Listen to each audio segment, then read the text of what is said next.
എൻ്റെ പേര് ബിജു എന്നാണ്. വീട്ടുപേര് ആഞ്ഞിലിക്കൽ. ഞങ്ങൾ തെനേരി ആണ്, വയനാട് ജില്ല. ഇതെൻ്റെ ഭാര്യ ബിൻസി. ചെറിയ ഒരു ഗാർമെൻറ്റ്സ് ആണ് ഞങ്ങൾ നടത്തിക്കൊണ്ടിരിക്കുന്നത് സുൽത്താൻ ബത്തേരി എന്ന് പറയുന്ന സ്ഥലത്ത്. ഇത് മൂത്ത മോള് സ്നേഹ. അവൾ ACCAക്ക് പഠിച്ചുകൊണ്ടിരിക്കുന്നു കോഴിക്കോട്. അത് രണ്ടാമത്തെ ആൾ സാൻജോ +2 കഴിഞ്ഞ് നിൽക്കുന്നു. ഇനി ഡിഗ്രിക്ക് പോകണം. മൂന്നാമത്തെ ആൾ 8th ഈ വർഷം ആയിരിക്കുന്നു. ഇതാണ് ഞങ്ങളുടെ കുടുംബം. ചെറുപ്പം മുതലേ നല്ല ഈശ്വരവിശ്വാസത്തിലാണ് എന്നെ എൻ്റെ മാതാപിതാക്കൾ വളർത്തിയിട്ടുള്ളത്. അതുപോലെ തന്നെ ചേട്ടൻ്റെ മാതാപിതാക്കൾ അങ്ങനെയാണ് വളർത്തിയിട്ടുള്ളത്. അത് കാരണം കൊണ്ട് ഞങ്ങളും നമ്മുടെ മക്കളെ നല്ല ഈശ്വരവിശ്വാസത്തിൽ വളർത്തുന്നത്. പള്ളി അടുത്തായിരുന്നത് കൊണ്ടും ദിവസവും ഒരു പള്ളിയിൽ പോകുമായിരുന്നു. പ്രത്യേകിച്ച് മാതാവിനോടുള്ള നല്ലൊരു ഭക്തി ഇവർക്കുണ്ട്. നമ്മുടെ ദേവാലയം ഫാത്തിമ മാതാ ദേവാലയമാണ്. അത് കാരണം കൊണ്ട് തന്നെ നമ്മൾ പ്രത്യേക ഒരു ജപമാല ഭക്തിയും വീട്ടിലും ജപമാലയിലും പള്ളിയിലും ജപമാലയിലും കൃത്യമായും പങ്കെടുത്തിരുന്നു. നമുക്ക് എന്താവശ്യം വരുവാണെങ്കിലും ഞങ്ങൾ ജപമാല മുറുക്കി പിടിച്ച് മാതാവിനോട് അപേക്ഷിക്കുമായിരുന്നു. അപേക്ഷിച്ചാൽ ഉപേക്ഷിക്കാത്തൊരു മാതാവാണ് നമുക്ക് അടുത്തുള്ളത്, ഏറ്റവും അടുത്ത്. ഞങ്ങൾക്ക് നല്ലൊരു അനുഗ്രഹമാണ്. വീട് പള്ളിയുടെ അടുത്തായത് ഞങ്ങൾക്ക് നല്ലൊരു ദൈവാനുഗ്രഹമാണ് ഞങ്ങൾക്കുള്ളത്.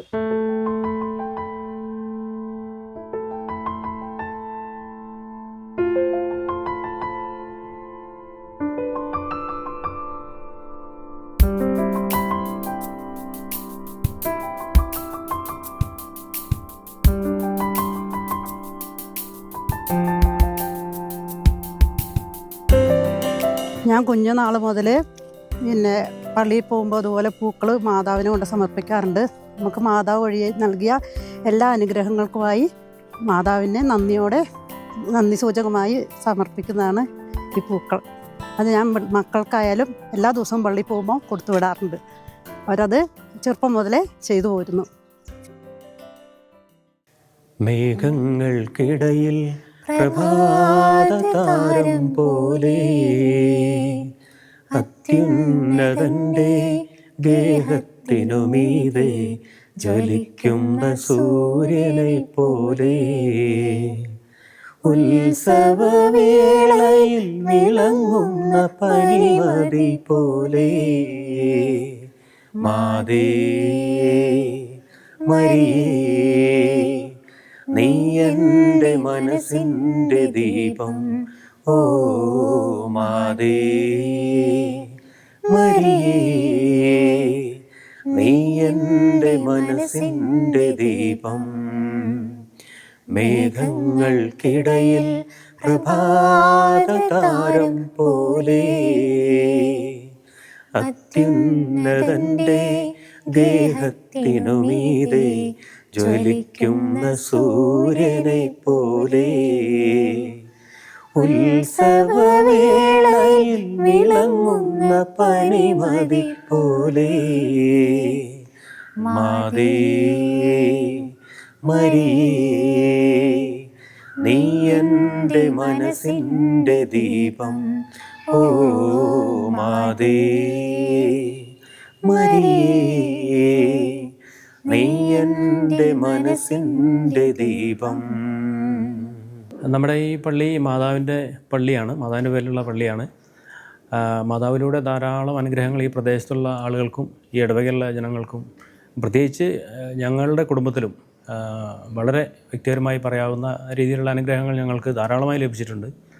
അതോടൊപ്പം തന്നെ നമുക്കിവിടെ ഏറ്റവും പ്രധാനമായി ഞങ്ങളുടെ പള്ളിയിൽ ഒരു ജപമാല പടവുകൾ, അതിലൂടെ മണലിൽ മുട്ടുകുത്തി ജപമാല ചൊല്ലി കയറുന്ന ഒരു പതിവ് നമ്മുടെ ഈ പള്ളിക്കുണ്ട്. അതിനോടനുബന്ധിച്ചാണ് ഈ മാതാവിൻ്റെ രൂപം ഫാത്തിമയിൽ നിന്ന് ഇവിടെ കൊണ്ടുവരികയും ഇവിടെ പ്രതിഷ്ഠിക്കുകയും ചെയ്ത ഒരു രൂപമാണ്. അതോടുകൂടി തന്നെ ഇതൊരു തീർത്ഥാടന കേന്ദ്രമായിട്ടൊക്കെ മാറുകയും ഈ മുട്ടിലഴഞ്ഞ് കൊന്ത ചൊല്ലി കയറുന്നതിലൂടെ എല്ലാ 2ാം ശനിയാഴ്ചയാണ് ഇതിവിടെ നടക്കുന്നത്. അതിലൂടെ വളരെ അനുഗ്രഹങ്ങൾ, ഇവിടെ പള്ളിയിലൊക്കെ സാക്ഷ്യം പറയുന്ന രീതിയിലേക്കുള്ള അനുഗ്രഹങ്ങൾ മാതാവിലൂടെ ഞങ്ങൾക്കും ഈ പ്രദേശത്ത് ഈ നൊവേനയിലെല്ലാം പങ്കെടുക്കുന്ന വ്യക്തികൾക്കും വ്യക്തിപരമായി ഞങ്ങളുടെ കുടുംബത്തിൽ ധാരാളം അനുഗ്രഹങ്ങൾ, എനിക്ക് എടുത്തു പറയത്തക്ക അനുഗ്രഹങ്ങൾ തന്നെ കണ്ടമാനം ഞങ്ങൾക്ക് ലഭിച്ചിട്ടുണ്ട്. ഞാനിവിടെ ഗായക സംഘത്തിലൊക്കെ ഉള്ളതാണ്. അപ്പോൾ കുറച്ച് വർഷങ്ങൾക്ക് മുമ്പ് എൻ്റെ സ്വരം മൊത്തം പോയായിരുന്നു. എനിക്ക് സംസാരിക്കാൻ പറ്റുന്നില്ല. ഞാൻ പാട്ട് പാടിക്കൊണ്ടിരുന്ന ആളാണ്. പക്ഷേ എൻ്റെ കംപ്ലീറ്റ് സ്വരം പോയി. നമ്മൾ സംസാരിക്കുമ്പോൾ ഒരു കാറ്റ് മാത്രം വരുന്ന ഒരു അവസ്ഥയിലേക്ക് ആയിപ്പോയായിരുന്നു. അപ്പോൾ നമ്മളത് അന്ന് അച്ഛന്മാരായിട്ടൊക്കെ സംസാരിച്ചപ്പോൾ അത് നമുക്ക് മാതാവിന് സമർപ്പിച്ച് ഞങ്ങളുടെ കുടുംബം എല്ലാവരും ഞങ്ങൾ വളരെ മാതാവിനോട് പ്രാർത്ഥിച്ച് ആ ഒരു രീതിയിലാണ് എനിക്കത് തിരിച്ചു വന്നതെന്ന് ഞാൻ വിശ്വസിക്കുന്നു. അതുപോലെ തന്നെ എനിക്ക് അപകടം ഉണ്ടായ സമയത്ത് വളരെ ക്രിട്ടിക്കൽ ആയിട്ടുള്ള ഒരു അപകടമായിരുന്നു. കാരണം നമുക്കിവിടുന്ന് ആ സമയത്ത് തന്നെ കോഴിക്കോട്ടേക്ക് കൊണ്ടുപോകേണ്ട ഒരു സാഹചര്യമൊക്കെ ഉണ്ടായി. എൻ്റെ സ്കള്ളൊക്കെ പൊട്ടി ഗുരുതരാവസ്ഥയായിരുന്നു. അന്നും ഈ പറഞ്ഞ ഞങ്ങളുടെ ചുരം റോഡെല്ലാം വളരെ പരിതാപകരമായ അവസ്ഥയിലായിരുന്നു. വണ്ടിക്കൊന്നും ഒരു ഓവർ സ്പീഡിൽ പോകാനൊന്നും പറ്റാത്ത സാഹചര്യമായിരുന്നു. പക്ഷേ അതെല്ലാം മാതാവിൻ്റെ അനുഗ്രഹം കൊണ്ട് അതെല്ലാം വളരെ കൃത്യമായി കാര്യങ്ങൾ ആ സമയത്ത് നടന്നു. ഓരോരുത്തരും സഹായിക്കാനും എല്ലായി ഓരോരുത്തരും എത്തിപ്പെട്ടു. എല്ലാം അതിൻ്റേതായ സമയങ്ങളിൽ നടന്നു. അതുതന്നെയാണ് ഞങ്ങൾ ഏറ്റവും അധികം മാതാവിനോട് വിളിച്ച് പ്രാർത്ഥിക്കുന്നതും ഞങ്ങൾ കടപ്പെട്ടിരിക്കുന്നു മാതാവിനോട്. അതുപോലെ തന്നെ എൻ്റെ ജീവിതത്തിലുള്ള ഓരോ വളർച്ചയ്ക്കും പിന്നിൽ മാതാവ് തന്നെയാണുള്ളത്. അത് ഞങ്ങൾ ഉറച്ചു വിശ്വസിക്കുന്നു. കാരണം നമ്മളെക്കൊണ്ട് കഴിയാത്ത പല കാര്യങ്ങളും നമുക്ക് വിചാരിക്കുന്ന മാത്രയിൽ തന്നെ ഞങ്ങൾക്ക് നടന്നു കിട്ടിയിട്ടുണ്ട്. അപ്പോൾ അതുകൊണ്ടൊക്കെ തന്നെ മാതാവിൻ്റെ ഒരു അനുഗ്രഹം ഞങ്ങൾക്കും ഞങ്ങളുടെ കുടുംബത്തിനും മക്കളുടെ മേലും ഞങ്ങളുടെ മേലും തീർച്ചയായും ഉണ്ട്.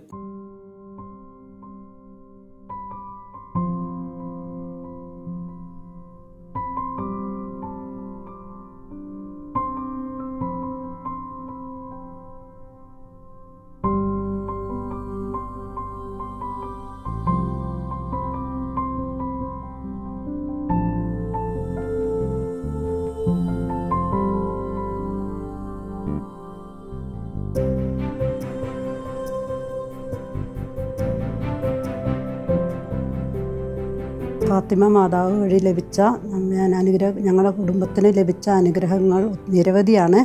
അതിലൊന്നാണ് ഒരു 2 വർഷം മുൻപ് വിജേട്ടയ്ക്ക് ഒരു വയറുവേദനയായിട്ട് അതിശക്തമായ വയറുവേദനയെ തുടർന്ന് ഞങ്ങൾ വയനാട് ജില്ലയിലെ 5 ആശുപത്രികൾ കയറി ഇറങ്ങിയതിന് ശേഷമാണ് ഞങ്ങൾ കോഴിക്കോട് മൈത്ര എന്ന ഹോസ്പിറ്റലിൽ എത്തുന്നത്. ആ ദിവസങ്ങളിൽ ഞങ്ങൾക്ക് അതിശക്തമായ പ്രാർത്ഥന എല്ലാവരുടെ ഭാഗത്തു നിന്നും കിട്ടി. പ്രത്യേകമാവിധം നമ്മുടെ ഈ ഇടവക ജനങ്ങൾ ഒത്തിരി പ്രാർത്ഥിച്ചു എല്ലാ ഭാഗത്തുനിന്നും. അതിലുപരി എൻ്റെ മക്കൾ 3 പേര് സാൻജോ, സ്നേഹ, സാൽവിൻ പപ്പയെ ഹോസ്പിറ്റലാക്കി അന്ന് ഓപ്പറേഷൻ തിയേറ്ററിലേക്ക് കയറ്റുമ്പോൾ അവർ മാതാവിൻ്റെ മുന്നിൽ വീട്ടിൽ മാതാവിൻ്റെ രൂപം എടുത്ത് വെച്ച് അവർ കൊന്ത ചൊല്ലി പ്രാർത്ഥിച്ചു. കൊന്ത ചൊല്ലി മാതാവ് വഴി പ്രാർത്ഥിച്ച് മാതാവിൻ്റെ അനുഗ്രഹം വഴി ആ ഓപ്പറേഷൻ വിജയകരമാവുകയും ചെയ്തു. അത് കൊറോണ സീസണിലായിരുന്നു. അതിന് നമുക്ക് അധികമായ ആളുകളൊന്നും കൂടെ ഇല്ലാതിരുന്ന ഒരു സാഹചര്യമായിരുന്നു. അപ്പോൾ ഞാൻ എന്ത് ചെയ്തു, ഞാൻ ഓപ്പറേഷൻ തിയേറ്ററിനടുത്ത് നിന്ന് ഈ കൊന്തയെ മുറുക്കെ പിടിച്ചു. എൻ്റെ അടുത്ത് ബന്ധുക്കളും മറ്റു എൻ്റെ സുഹൃത്തുക്കളൊക്കെ ഇരിക്കുന്നുണ്ട്, മാതാവും എൻ്റെ കൂടെ ഉണ്ടെന്നുള്ള ഓർമ്മയിൽ ഞാൻ അതിശക്തമായി പ്രാർത്ഥിച്ചുകൊണ്ടിരുന്നു. മാതാവ് വഴിയാണ് എനിക്ക് നല്ല ധൈര്യം ലഭിച്ചത്. അതുവഴി മക്കളും വീട്ടിലിരുന്ന് പ്രാർത്ഥിക്കുന്നുണ്ടായിരുന്നു. ആ ഓപ്പറേഷൻ നല്ല വിജയകരമായി നടത്തുകയും അതിസങ്കീർണമായിരുന്നു. അത് ഒരു പിത്താശയം നീക്കം ചെയ്യുന്ന ഒരു ഓപ്പറേഷനായിരുന്നു. ഞങ്ങൾ 5 ഹോസ്പിറ്റലിൽ കയറി ഇറങ്ങിയിട്ടാണ് 6ാമത്തെ മൈത്രയിൽ എത്തിച്ചേരുന്നത്. അപ്പോൾ ഞങ്ങൾക്ക് ആ പ്രാർത്ഥനയിൽ ഒരു ഭയങ്കര ഒരു വിശ്വാസവും പ്രാർത്ഥനയിലൂടെയാണ് ഞങ്ങൾക്ക് അതെല്ലാം വിജയകരമായി നടത്തിയെന്നുള്ള ഒരു ബോധ്യവുമുണ്ട്. അതാണ് ഞങ്ങൾക്ക് ഈ അടുത്ത കാലത്ത് മാതാവിൽ നിന്ന് ലഭിച്ച ഏറ്റവും വലിയ അനുഗ്രഹം. നിരവധിയായ അനുഗ്രഹങ്ങൾ ഞങ്ങൾക്ക് ഇപ്പോഴും ലഭിച്ചുകൊണ്ടാണ് ഇരിക്കുന്നത്.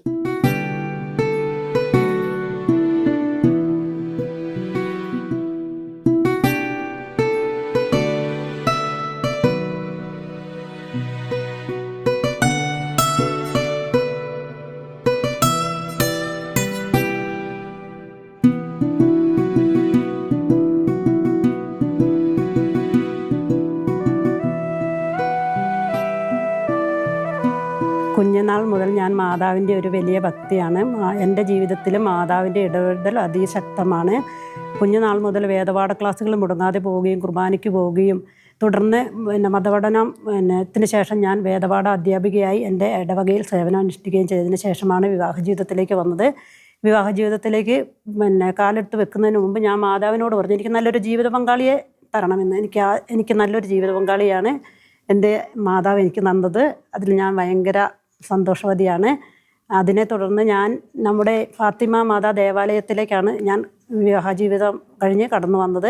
അതെനിക്ക് എൻ്റെ ജീവിതത്തിലെ ഏറ്റവും വലിയ അനുഗ്രഹമാണ്. എന്നുവെച്ചാൽ ഏറ്റവും അടുത്ത് ഞങ്ങൾ താമസിക്കുന്നത് പള്ളിയുടെ അടുത്താണ് ഞാൻ താമസിക്കുന്നത്. പള്ളിയിൽ നിന്ന് ഏറ്റവും അടുത്താണ് താമസിക്കുന്നത്. അവിടെ ഫാത്തിമ മാതാ ദേവാലയമാണ്. ആ ദേവാലയത്തിൽ മാതാവിൻ്റെ ജപമാല എല്ലാ ദിവസവും വിശുദ്ധ കുർബാനയ്ക്ക് മുൻപായി എല്ലാ ദിവസവും ഉണ്ട്. സാധിക്കുന്ന എല്ലാ ദിവസവും ഞാൻ വിശുദ്ധ കുർബാനയിൽ പങ്കെടുക്കുകയും ജപമാലയിൽ പങ്കെടുക്കുകയും ചെയ്യാറുണ്ട്. കൂടാതെ മക്കളെ അതിന് പ്രോത്സാഹിപ്പിക്കാറുണ്ട്. മക്കളും ചേട്ടായി എല്ലാം അടക്കം ഞങ്ങൾ കുടുംബത്ത് ജപമാലയിലും വിശുദ്ധ കുർബാനയിലും സംബന്ധിക്കാറുണ്ട്. ഞങ്ങളുടെ ഇടവകയിൽ പ്രധാനമായിട്ട് ഒരു 2-ാം ശനിയാഴ്ച മാതാവിൻ്റെ ജപമാലയുണ്ട്. അത് ജപമാല പടവുകളിലൂടെ കൊന്ത ചൊല്ലി കയറുന്ന ഒരു ഇതാണ്. ഫാത്തിമയിൽ നിന്ന് കൊണ്ടുവന്ന ഒരു തിരുസ്വരൂപമാണ് ഞങ്ങളുടെ ദേവാലയത്തിൽ പ്രതിഷ്ഠിച്ചിരിക്കുന്നത്. ആ മാതാവിനോട് നമ്മൾ എന്തപേക്ഷിച്ചാലും നമുക്ക് താമസിയാതെ കിട്ടും. എൻ്റെ ജീവിതത്തിലെ ഒത്തിരി അനുഭവങ്ങളാണ് എനിക്ക് പറയാനുള്ളത്. എന്നെ കേൾക്കുന്ന എല്ലാവരോടും എനിക്ക് പറയാനുള്ളത്, നമ്മൾ ഈ ജപമാല ഇനിയും കയ്യിലെടുത്തിട്ടില്ലാത്തവർ ഈ ജപമാല, ഈ ആയുധം നമ്മൾ കയ്യിലെടുക്കുക. നമ്മൾ ഏത് ആപത്തുകളിലും മാതാവ് നമ്മളെ കൂടെ ഉണ്ടാവും. മാതാവ് നമുക്ക് വേണ്ടി ഈശോയോട് പറയും. നമുക്ക് അതിശക്തമായ ഒരു ആയുധമാണ് നമ്മുടെ കയ്യിലുള്ളത്. ഞാൻ എന്ത് വിഷമസന്ധി ഘട്ടങ്ങളിലും എൻ്റെ കുറച്ച് കൂട്ടുകാരുണ്ട്. ആ കൂട്ടുകാരോട് ഞാൻ ഷെയർ ചെയ്യും. അപ്പോൾ തന്നെ ഒരു 3 നന്മ നിറഞ്ഞ മറിയം ചെല്ലുവാനോ അല്ലെങ്കിൽ ഒരു 3 എത്രയും ദയുള്ള മാതാവ് ചൊല്ലി സമർപ്പിക്കാൻ പറയുന്ന നിമിഷം മാത്രമേ ആ മാതാവിൻ്റെ ഇടപെടൽ അവിടെ ഉണ്ടാവും. അങ്ങനെ കുറച്ച് ഞങ്ങൾ മാതൃവേദിയിൽ പ്രവർത്തിക്കുന്ന ഒരു അമ്മയാണ്. മാതൃവേദിയിൽ കുറേ അമ്മമാർ ഞങ്ങളിങ്ങനെ പ്രാർത്ഥിക്കുന്നവരുണ്ട്. ഞങ്ങൾക്ക് ഏത് വിഷമസന്ധി വന്നാലും ഏത് കുടുംബത്തിലായാലും അവരവരുടെ കുടുംബത്തിലായാലും വ്യക്തിപരമായാലും ഞങ്ങൾ ആ ജപമാല എടുത്ത് പ്രാർത്ഥിക്കുന്ന ഒരു അനുഭവമാണ് ഞങ്ങൾക്കുള്ളത്. എന്നെ സംബന്ധിച്ചിടത്തോളം എൻ്റെ കുടുംബ ജീവിതത്തിൽ തന്നെ 2-3 അനുഭവങ്ങൾ പറയാനുണ്ട്. ഞങ്ങൾക്ക് സാമ്പത്തികമായും ശാരീരികമായും ഭയങ്കര അതിസങ്കീർണമായ ഘട്ടങ്ങളിലൂടെ ഞങ്ങൾ പലതവണ കടന്നു പോയിട്ടുണ്ട്. പലതവണ കടന്നു പോയപ്പോഴും ഈ മാതാവിൻ്റെ ആ ഒരു കൊന്ത കയ്യിലെടുക്കുമ്പോൾ കിട്ടുന്ന ശക്തി അതിശക്തമാണ്. പറഞ്ഞറിയിക്കാൻ പറ്റുന്നില്ല. അത് അതിശക്തമാണ്. അതുകൊണ്ട് ഞാൻ എല്ലാവരോടും ഈ ജപമാല കഴുത്തിൽ ധരിക്കുവാനും കയ്യിലേന്തുവാനും ഞാൻ പ്രോത്സാഹിപ്പിക്കും. ഞാൻ സുൽത്താൻ ബത്തേരി ഒരു ഗാർമെൻറ്റ്സ് നടത്തുന്നുണ്ട്. ഞാൻ ഇവിടുന്ന് സുൽത്താൻ ബത്തേരിയിലേക്ക് യാത്ര ചെയ്യുന്ന ബസ്സിൽ എൻ്റെ ഈ കയ്യിൽ ഇതുണ്ടാവും. നമ്മൾ ഓരോരുത്തരും നമ്മൾ പ്രാർത്ഥനാ സഹായം ആവശ്യപ്പെട്ടവർക്ക് വേണ്ടിയൊക്കെ പ്രാർത്ഥിക്കാറുണ്ട്. 1-2 കുടുംബത്തിലെ 1-2 സംഭവങ്ങൾ ഞാനിവിടെ പറയുകയാണ്.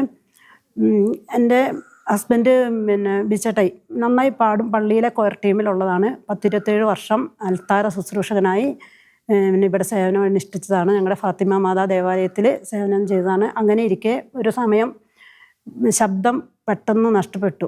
ബിച്ചേട്ടായിൻ്റെ ശബ്ദം പെട്ടെന്ന് നഷ്ടപ്പെട്ടു.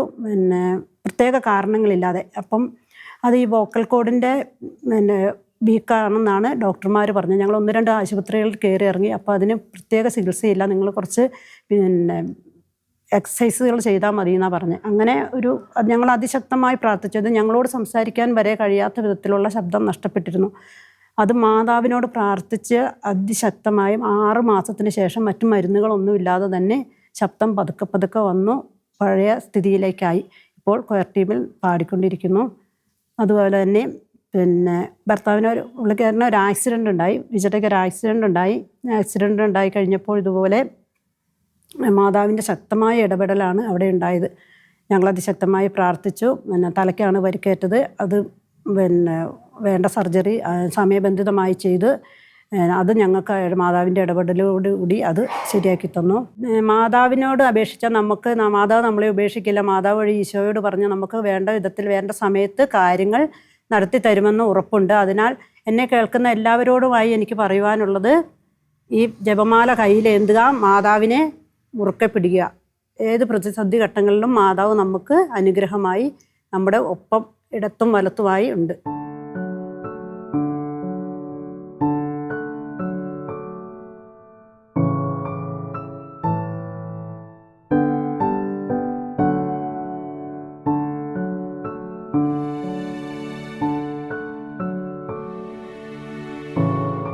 എൻ്റെ പേര് സ്നേഹ തോമസ്.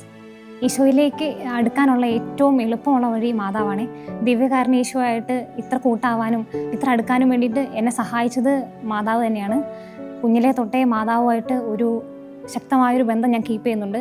ഏറ്റവും വലിയ കാരണം എന്നാന്ന് വെച്ച് കഴിഞ്ഞാൽ എൻ്റെ ഇടവക ദേവാലയം പരിശുദ്ധ ഫാത്തിമ മാതാവിൻ്റെ നാമധേയത്തിലുള്ള ദേവാലയമാണ്. കുഞ്ഞിലെ തൊട്ടേ ഈ ദേവാലയം മാതാവിന് കൊടുക്കുന്ന ഒരു പ്രാധാന്യം എൻ്റെ ജീവിതത്തെയും തീർച്ചയായിട്ടും സ്വാധീനിച്ചിട്ടുണ്ട്. നേരത്തെ പറഞ്ഞതുപോലെ സഹന ജപമാല എല്ലാ 2 ശനിയാഴ്ച ഞങ്ങൾക്ക് സഹന ജപമാലയുണ്ട്. ഞങ്ങൾക്ക് ഫാത്തിമയിൽ നിന്ന് കൊണ്ടുവന്ന മാതാവിൻ്റെ രൂപം ഇവിടെ എഴുന്നള്ളിച്ച് വെച്ചിട്ടുണ്ട്. അപ്പോൾ ഇതൊക്കെ എൻ്റെ കുഞ്ഞിലെയുള്ള ഓർമ്മകൾ. എൻ്റെ കൊച്ചിലെ തൊട്ടേ ഞാൻ കണ്ടു വളർന്ന ഇതാണ്. അപ്പോൾ തീർച്ചയായിട്ടും മാതാവിനോടൊരു അടുപ്പം ഉണ്ടാവാൻ ഒരു വലിയ ഭക്തിയിലേക്ക് എന്നെ നയിച്ചത് ഈ കാര്യങ്ങളൊക്കെയാണ്. ആനയുടെ അകമ്പടിയോടെ മാതാവിനെ കാക്കവയൽ ടൗണിൽ നിന്ന് അടുത്തുള്ളൊരു ടൗണിൽ നിന്ന് ഇങ്ങനെ എഴുന്നള്ളിച്ച് കൊണ്ടുവരുന്നതൊക്കെ എൻ്റെ കുഞ്ഞിലെ ഓർമ്മയിൽ ഇങ്ങനെ ഉണ്ട്. വളരെ ആഘോഷമായിട്ട് രണ്ടാം ശനിയാഴ്ച പുറത്തുനിന്ന് ആൾക്കാരൊക്കെ വന്നിട്ട് ഈ ഇടവകയിലെ ആൾക്കാർക്ക് പുറമേ നിന്ന് ആൾക്കാരൊക്കെ വന്ന് സഹനജപമാലയിൽ വളരെ ഭക്തിപൂർവ്വം സാധനങ്ങളൊക്കെ എടുത്ത് ത്യാഗങ്ങളൊക്കെ എടുത്ത് മണലിലൂടെ ഇഴഞ്ഞ് കയറി വരുന്നതൊക്കെ എൻ്റെ കുഞ്ഞിലെ ഓർമ്മയിലുണ്ട്. തീർച്ചയായിട്ടും മാതാവിനോടുള്ള ഭക്തി എൻ്റെ ഉള്ളിൽ വളരാൻ വേണ്ടിയിട്ട് ഇതൊക്കെ കാരണമായിട്ടുണ്ട്. എൻ്റെ കുഞ്ഞിലെ ഞാനിങ്ങനെ ഓർക്കുന്നുണ്ട്, മാതാവിൻ്റെ വണക്കമാസവും ഒക്ടോബർ മാസവും ഒക്കെ എൻ്റെ ദേവാലയത്തിൽ വളരെ ആഘോഷമായിട്ട് ഇങ്ങനെ പണ്ട് തൊട്ടേ ഇങ്ങനെ ആഘോഷിക്കാറുണ്ട്. ആ ഒരു സമയത്ത് പണ്ടത്തെ ഒരു അനുഭവം ഞാനിങ്ങനെ ഓർക്കുമായിരുന്നേ. ഒരു സമയത്ത് കൊന്തമാസത്തിൽ ഇങ്ങനെ പള്ളി അലങ്കരിക്കാൻ വേണ്ടി ഓരോ വാർഡുകൾ ഇങ്ങനെ ഏൽപ്പിക്കുള്ളൂ, ഓരോ യൂണിറ്റുകൾ ഇങ്ങനെ ഏൽപ്പിക്കുള്ളൂ. അങ്ങനെ ഒരു ദിവസം ഞങ്ങളുടെ യൂണിറ്റ് ഇങ്ങനെ പള്ളി അലങ്കരിച്ചുകൊണ്ടിരിക്കുന്ന സമയത്ത് എനിക്ക് പല്ല് പോയ സമയമായിരുന്നേ. അപ്പോൾ തന്നെ ഈ മേലത്തെ പല്ല് പോയി ഇച്ചിരി താമസമാണല്ലോ വരാൻ. അപ്പോൾ ഈ പല്ലിങ്ങനെ വരാതിരിക്കുമ്പോൾ തന്നെ എല്ലാവരും കളിയാക്കും. അപ്പോൾ ഈ പല്ല് വരാത്തത് ഇങ്ങനെ വെറുതെ തമാശയ്ക്ക് കളിയാക്കുന്ന. അപ്പോൾ എനിക്കതൊരു വിഷമമായിരുന്നു കുഞ്ഞിലെ, ഈ പല്ല് വരാൻ ഒത്തിരി താമസം എടുക്കുന്നത്. അപ്പോൾ ഞാനിങ്ങനെ ഒരു ദിവസം ഈ പള്ളി ഞങ്ങളുടെ ടേൺ വന്നപ്പോഴത്തേനും ഞങ്ങളുടെ പള്ളി ഇങ്ങനെ അലങ്കരിച്ചുകൊണ്ടിരിക്കുക. ഞങ്ങളെല്ലാവരും കൂടെ വാർഡിലെ വലിയ ആൾക്കാർ, ചെറിയ ആൾക്കാർ, കുട്ടികളൊക്കെ വന്നിങ്ങനെ അലങ്കരിച്ചുകൊണ്ടിരിക്കുക. അപ്പോഴത്തേനും അന്നത്തെ ഞങ്ങളുടെ വികാരിയച്ഛൻ ബഹുമാനപ്പെട്ട പോൾ വാഴപ്പള്ളി അച്ഛനാണ്. അപ്പോൾ അച്ഛൻ പുറത്ത് നിൽപ്പുണ്ടായിരുന്നു. അപ്പോൾ ഞാനിങ്ങനെ ഓർക്കുക, അപ്പോൾ ഞാനിങ്ങനെ പല്ല് വരാത്ത വിഷമം. അപ്പോൾ ഞാൻ അച്ഛനോട് പറയും, അച്ഛൻ മാതാവിനോടൊന്ന് പ്രാർത്ഥിക്കണേ അച്ഛാ, എനിക്ക് പല്ല് വരാൻ വേണ്ടി പ്രാർത്ഥിക്കണേന്ന്. അപ്പോൾ അന്ന് ഞാനത് ചുമ്മാ അച്ഛനോട് പ്രാർത്ഥിക്കാൻ വേണ്ടി അങ്ങ് പറഞ്ഞതേ ഉള്ളൂ അച്ഛനെ അന്ന് കണ്ടപ്പോൾ. അത് കഴിഞ്ഞ് എനിക്ക് അത് ഇപ്പോഴും ഓർത്തിരിക്കാൻ കാരണം എന്നാന്ന് വെച്ച് കഴിഞ്ഞാൽ, പിന്നെ ഒരു ദിവസം അച്ഛൻ സ്ഥലം മാറിയൊക്കെ പോയി കഴിഞ്ഞ് പിന്നെ മാതാവിൻ്റെ തിരുനാളിന് ഒരു ദിവസം തിരിച്ചു വന്നപ്പോഴത്തേനും അച്ഛനത് ഇവിടെ കുർബാന മധ്യേ പ്രസംഗത്തിൻ്റെ സമയത്ത് അച്ഛനത് പറഞ്ഞു. ആ കൊച്ചെന്നോട് അങ്ങനെ വന്ന് പറഞ്ഞത് ആ കൊച്ചിന് മാതാവിനോടുള്ളൊരു വിശ്വാസം എന്ന്. അന്ന് അച്ഛൻ അങ്ങനെയൊക്കെ പറഞ്ഞപ്പോഴാണ് അന്ന് എനിക്കൊരു കാര്യം മനസ്സിലായത്. മാതാവിനോട് എൻ്റെ ഉള്ളിലുള്ള ആ ഒരു ഇമോഷൻ, ആ ഒരു വിശ്വാസം, ആ ഒരു സ്നേഹം അത്ര പ്രാധാന്യമുള്ളതാണെന്ന് അന്നാണ് എനിക്ക് മനസ്സിലാകുന്നത്. പിന്നെ കുറച്ചും കൂടെ വലുതായി +2 ഒക്കെ കഴിഞ്ഞ സമയത്താണ് ഞാൻ വിമലഹൃദയ പ്രതിഷ്ഠ ചെയ്യുന്നത്.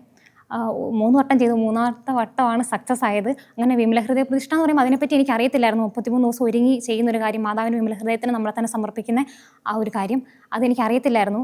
നന്മോര എന്ന ഒരു കമ്മ്യൂണിറ്റിയിൽ ഞാനുണ്ട്. അപ്പോൾ അവിടുന്ന് അവർ വഴിയാണ് ഞാനിത് ചെയ്യാൻ വേണ്ടിയിട്ട് ഇടയായത്.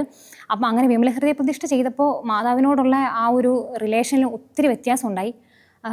ഒത്തിരി മാതാവിനോട് അടുക്കാനും മാതാവിനെ കൂടുതൽ മനസ്സിലാക്കാനും, മാതാവ് ഒരു സാധാരണ വിശുദ്ധരെ പോലെയോ അങ്ങനെ ഉള്ള ഒരു സ്ഥാനമല്ല. സ്വർഗത്തിൽ ഏറ്റവും കൂടുതൽ ഈശോയുമായിട്ട് ബന്ധപ്പെട്ടിരിക്കുന്ന സ്വർഗത്തിൻ്റെ രാജ്ഞിയാണ്. മാലാഖമാരെക്കാളും വിശുദ്ധരെക്കാളൊക്കെ മുകളിൽ ഒരു സ്ഥാനം മാതാവിനുണ്ടെന്നും മാതാവിൻ്റെ ആ ഒരു അത്ര വലിയൊരു ഇമ്പോർട്ടൻസ് മനസ്സിലാക്കുന്നത് വിമലഹൃദയ പ്രതിഷ്ഠയൊക്കെ ചെയ്തിട്ടാണ്. എൻ്റെ ജീവിതത്തിൽ എപ്പോഴാണെങ്കിലും ഈശോയിൽ നിന്ന് ഞാൻ ഇച്ചിരി ഇങ്ങനെ വിട്ടുപോകാമെന്ന് എനിക്ക് തോന്നുവാണെങ്കിൽ ഞാൻ വേഗം മാതാവിനെ പിടിക്കും. ഒരു നന്മ നിറഞ്ഞ പറയുമയോ അല്ലെങ്കിൽ Ave Maria Ave Maria Ave Maria എന്നിങ്ങനെ തന്നെ റിപ്പീറ്റ് ചെയ്ത് ചൊല്ലിക്കൊണ്ടിരിക്കുവാണെങ്കിൽ മാതാവ് നമ്മളെ ഈശോയിലേക്ക് ഒത്തിരി അടുക്കാൻ വേണ്ടിയിട്ട് ഹെൽപ്പ് ചെയ്യും.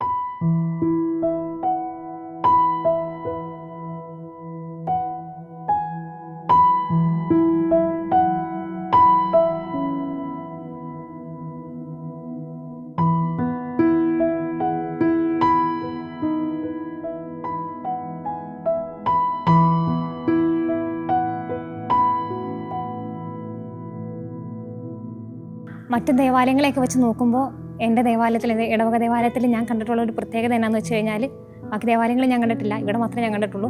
ആ പ്രത്യേകത എന്നാന്ന് വെച്ച് കഴിഞ്ഞാൽ, ബാക്കി എല്ലാ ദേവാലയങ്ങളിലും രൂപക്കൂട്ടിലായിരിക്കും മാതാവിനെ വെച്ചിരിക്കുന്നത്. ഇവിടെ രൂപക്കൂട്ടിൽ മാതാവുണ്ട്. പക്ഷേ ഞങ്ങളുടെ പള്ളിയിൽ എങ്ങനെയാണെന്ന് വെച്ച് കഴിഞ്ഞാൽ, മേലെ ഇരിക്കുന്ന മാതാവ് സക്രാരി ഇരിക്കുന്ന ഈശോയെ നോക്കിക്കൊണ്ടിരിക്കുക. കുരിശിന് വഴി പറയത്തില്ലേ, അവരിങ്ങനെ ഒരു സെക്കൻഡ് മുഖാഭിമുഖം നോക്കി ഇങ്ങനെ നിന്നു എന്ന് പറയില്ലേ, അതുപോലെ ഇപ്പോഴും മാതാവ് ഫാത്തിമയിൽ നിന്ന് കൊണ്ടുവന്ന ആ മാതാവിൻ്റെ രൂപം സക്രാരി ഇരിക്കുന്ന ഈശോയെ ഇങ്ങനെ ഏത് സമയം ഇങ്ങനെ നോക്കിക്കൊണ്ടിരിക്കുക. അതെനിക്ക് ഭയങ്കര ഹൃദയസ്പർശിയായിട്ട് ഇങ്ങനെ ഫീൽ ചെയ്തിട്ടുണ്ട്. പിന്നെ വേറൊരു കാര്യം എന്നാന്ന് വെച്ച് കഴിഞ്ഞാൽ, കുർബാന സ്വീകരിക്കാൻ വേണ്ടി പോകുമ്പോഴത്തേനും ഞാൻ മാതാവിനോട് പ്രാർത്ഥിച്ചിട്ടാണ് പോകാറ്. കാരണം എന്നാന്ന് വെച്ചാൽ, ഈശോയെ സ്വീകരിക്കാനുള്ള ഒരു യോഗ്യത എനിക്കില്ലല്ലോ. അത്രയും പാപിയും ബലഹീനമായി എനിക്ക് രാജാക്കന്മാരുടെ രാജാവും നാഥന്മാരുടെ നാഥനുമായി ഈശോയെ സ്വീകരിക്കാനുള്ള യോഗ്യത എനിക്കില്ല. അപ്പോൾ ഈശോയെ സ്വീകരിക്കാൻ വേണ്ടി പോകുമ്പോൾ, വിശുദ്ധ കുർബാന സ്വീകരിക്കാൻ പോകുമ്പോൾ ഞാൻ പ്രാർത്ഥിക്കുന്ന ഒരു പ്രാർത്ഥനയുണ്ട്. മാതാവേ, ഞാൻ ചാവുദോഷങ്ങളൊന്നും പെടാതിരിക്കാൻ വേണ്ടിയിട്ട് അമ്മ എനിക്ക് വേണ്ടി വന്ന് ഏറ്റവും യോഗ്യതയോടെ എൻ്റെ ഈശോയെ സ്വീകരിച്ച് എൻ്റെ ഹൃദയത്തിലേക്ക് സ്വീകരിച്ച് ഉണ്ണീശോയെ അമ്മ വളർത്തിയെടുത്തതുപോലെ എൻ്റെ ഹൃദയത്തിൽ ഈശോയെ വളർത്തിയെടുക്കണമെന്ന് ഞാനിങ്ങനെ കുർബാന സ്വീകരിക്കുന്ന സമയത്ത് പ്രാർത്ഥിക്കാറുണ്ട്. പിന്നെ എൻ്റെ ഒരു ദിവസം സ്റ്റാർട്ട് ചെയ്യുമ്പോൾ ഞാൻ എൻ്റെ കട്ടിലിരുന്ന് പ്രാർത്ഥിക്കുന്ന ഒരു പ്രാർത്ഥനയുണ്ട്. മാതാവേ, സകല വിശുദ്ധരെ, സ്വർഗ്ഗവാസികളെ, മാലാഖമാരെ, ഞാൻ സ്വർഗത്തിലെത്തി എൻ്റെ പൊന്നു തമ്പുരാനെ മുഖാഭിമുഖം കാണുന്നത് വരെ നിങ്ങളെല്ലാവരും ശക്തമായി മാധ്യസ്ഥം വഹിച്ച് എപ്പോഴും എൻ്റെ കൂടെ ഉണ്ടായിരിക്കണമെന്ന് ഞാനിങ്ങനെ പ്രാർത്ഥിക്കാറുണ്ട്. പിന്നെ ഞാൻ കുർബാന കഴിഞ്ഞിട്ട് മാതാവിനോട് പ്രാർത്ഥിക്കുന്ന ഒരു പ്രാർത്ഥനയുണ്ട്. ഞാൻ വിമല ഹൃദയ പ്രതിഷ്ഠ ചെയ്തതാണല്ലോ, അപ്പോൾ ഞാനിവിടെ ഇരിക്കുന്ന മാതാവിൻ്റെ വിമല ഹൃദയത്തിലാണല്ലോ.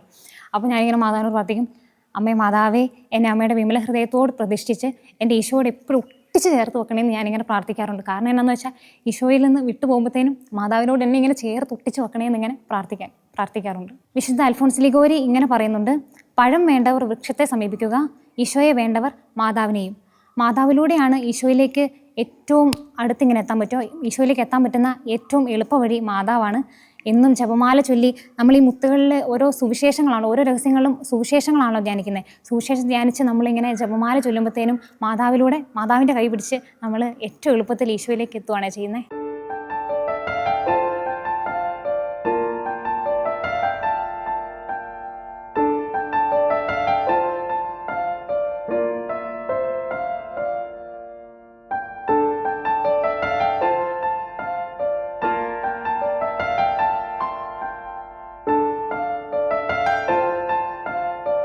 ഈ ഒരു കാലഘട്ടത്തിൽ നമ്മൾ മാതാവിലൂടെ യേശുവിലേക്ക് എത്തുന്ന രീതിയിൽ ഒരു ശീലം നമ്മൾ നമ്മുടെ കുടുംബത്തിൽ വളർത്തിക്കൊണ്ട് വരിക എന്നുള്ളത് വളരെ അത്യാവശ്യമുള്ള ഒരു കാലഘട്ടമാണിത്. കാരണം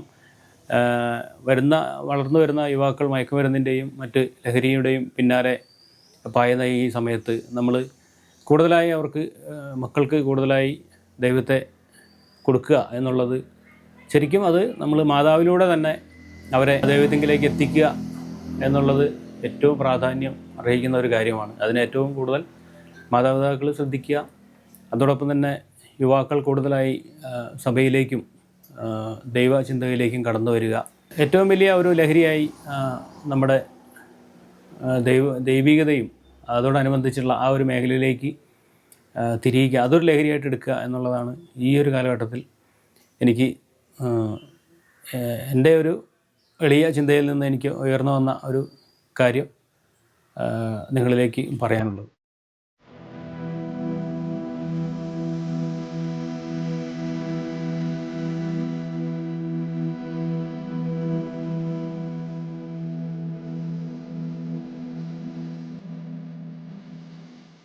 എനിക്ക് യുവജനങ്ങളോട് പറയാനുള്ളത് എന്താണെന്ന് വെച്ചാൽ, എന്നും ജപമാല ചൊല്ലുന്നത് ഒരു ശീലമാക്കുക. എന്നും ജപമാല ചൊല്ലുന്നവരെ പറ്റിയിട്ട് വിശുദ്ധർ ഇങ്ങനെ പറയുന്നുണ്ട്, ജപമാല ചൊല്ലുന്നവർ ജീവിതത്തിൽ ഒരിക്കലും നശിച്ചു പോകില്ല. അതേപോലെ വേറൊരു വിശുദ്ധൻ ഇങ്ങനെ പറയുന്നുണ്ട്, ജപമാല ചൊല്ലുമ്പോഴത്തേനും നമ്മൾ അമ്മയുടെ കൈക്ക് പിടിക്കുന്നു. ജപമാല ചൊല്ലിക്കഴിയുമ്പോൾ ചൊല്ലിയതിന് ശേഷം അമ്മ നമ്മളെ കൈക്ക് പിടിച്ച് അമ്മയോട് ചേർത്ത് ഇങ്ങനെ നടത്തുന്നു. പ്രഭാഷകന്റെ പുസ്തകം 3-ാം അധ്യായത്തിൽ ഇങ്ങനെ പറയുന്നുണ്ട്, അമ്മയെ മഹത്വപ്പെടുത്തുന്നവൻ നിക്ഷേപം കൂട്ടിവെക്കുന്നു. അമ്മയ്ക്ക് വില നൽകുന്നവർക്കെല്ലാം ഈശോ വലിയ വില കൽപ്പിക്കും. തീർച്ചയായിട്ടും എന്നും ജീവിതത്തിൽ ഒരു ദിവസം പോലും ജപമാല മുടങ്ങാതെ എല്ലാ ദിവസവും ജപമാല ചൊല്ലി മാതാവിൻ്റെ കൂടെ നമ്മളിങ്ങനെ നടക്കുവാണെങ്കിൽ മാതാവ് നമ്മളെ കൈക്ക് പിടിച്ച് ഈശോയുടെ സ്വന്തമാക്കി ഇങ്ങനെ മാറ്റും.